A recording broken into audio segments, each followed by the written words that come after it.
Ryuk, the horror clown everybody actually wants to find in their wardrobe. So let's take a look at his character.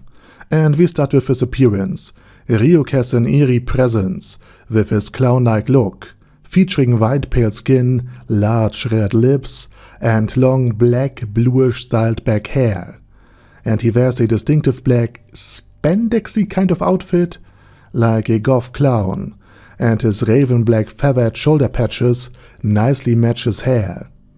He also reminds me a bit of how Victor Frankenstein's monster is usually depicted. And I know this isn't part of the lore of Ryuk and more of an unrelated Elden Ring thing, but I can't shake off the feeling that Shabriri's grapes, aka the eyeballs that one of your potential firekeepers, one of your potential one of your potential finger maidens can eat, has an eerie resemblance to the eyes of Ryuk. I just wanted to point this out. And with that said, let's get to his personality. Despite being a supernatural entity, Ryuk has a casual and somewhat bored demeanor. He's fairly nice to humans, again for a death god, and sees indirectly playing with their lives and deaths as a form of entertainment, but he does not bear them any ill will or malice. It's just something to break his monotony of his endless existence. I mean, if you're immortal and everything you see in your home dimension looks like 19th century Britain's air quality, it becomes a lot more understandable how Ryuk actually acts and what he wants.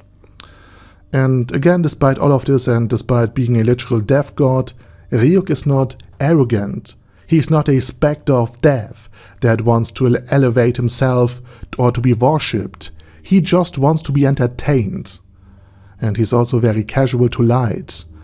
And if it wasn't for the fact that he's a Shinigami, he would be a chill guy, and not somebody who gives you the chills. And with that said, let's get to his powers.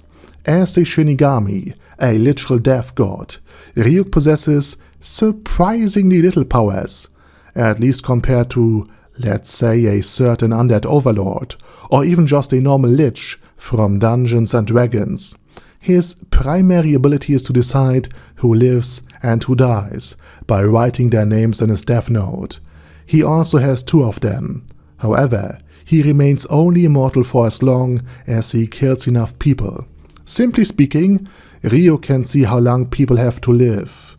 And if he offs them, he gets the difference between their natural death and their death at his hands, added to his very own lifespan.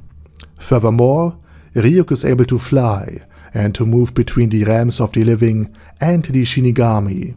And his comments about the human world, about how humans are fun, and about that he dropped his death note in the human world, after being asked where he dropped it, also suggests that the Shinigami are overseeing a multiverse.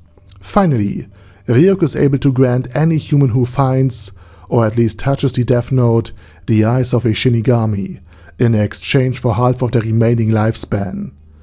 And with that said, let's go to the title of the anime and over to Ryuk's gear, because his most interesting piece of equipment, aside from his outfit of course, is his death note, a notebook that can kill anybody simply by writing their true name, and this is important, their true name down on the paper, and simultaneously imagining the person you want to see dead. If no cause of death is named, the victim will simply die of a heart attack after 40 seconds. You are also able to specify the circumstances of the death in the next 6 minutes and 40 seconds, which allows you to have the victim act in a certain way just before their demise. But if you just specify the action before writing down the name, you have an infinite time frame. This is also something that Ryuk didn't even realize. So Light Yagami, the guy who found his deadly diary, actually has put more thought into figuring out how it works than Ryuk. Though again, Ryuk didn't have a need to do more than just sustain himself by munching off the lifespan of humans and other creatures, while Light Yagami needed every single possible advantage he could get. The notebook also has an infinite number of pages and is identically to any other notebook, aside from its magic. Also, any piece of paper from the notebook remains deadly. The Death Note also doesn't add lifespan to humans using it, unless a Shinigami uses his own Death Note to save a human. But this action would kill the Shinigami in question. And finally, if Ryuk or any other Shinigami drops their Death Note, they then need to travel to the realm where it was dropped and stay there until they could retrieve it. Though again, Ryuk did drop the soap, his Death Note, intentionally. Oh, and Shinigamis are also invisible to all but those who touch the Death Note. And you also need to touch the Death Note for each respective Shinigami to see them. And now we get to the fun facts. The mortal person that is using the Death Note can't go to either hell or heaven, so it is indeed speculated that yes, indeed all former Death Note users are now Shinigami and prowl the wasteland in the world between. It is furthermore assumed that Light, or rather Kira, is also now a Shinigami as well, which might be a way to recreate the end of the first half of Death Note, which seems to be the intended ending. So basically a world where Kira is in charge of life and death. But again, all of this is just speculation.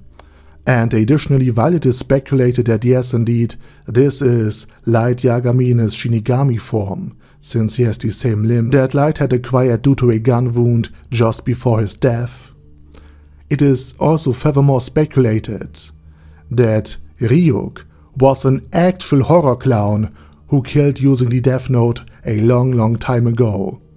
It would make for a great prequel. And like most teen girls, Ryuk likes apple.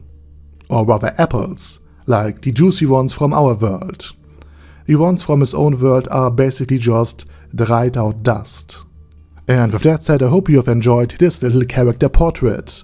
Please leave your feedback down in the comment section and Ada Daddy Ada, Bad Guy Ye, Bad Burrito 316, Be There, Ben C, Brandon D, Chrissy, Crowley 0221, Sia, Crystal Prime, Dead Slime, Death is Mercy, Deathless Dragonlord, Demon Xenomorph 1987, Devin Downen, Ding Dong, Dragonlord Placidu Saxophone, Duckwagon, Dunkler Krieger, Dystopia, Dystopia II, Enigmatic Unicorn, Thiralchivan, Guy with That Hat, Hector Marino, Hoss, Haster, Jacob G, Jana B, Jason, J. Morris,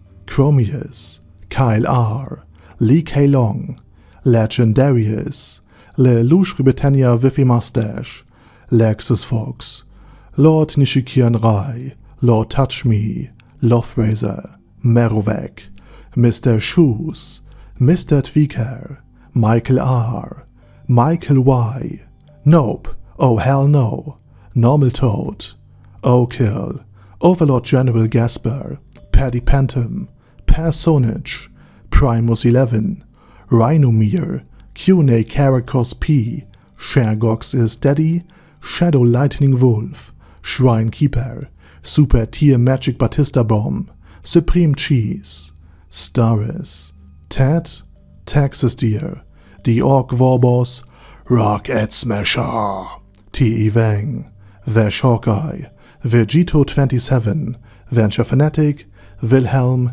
Zenukai, and Zonagon. Thanks guys. Anyway, have a nice day, and I hope to see you all again soon on my next video.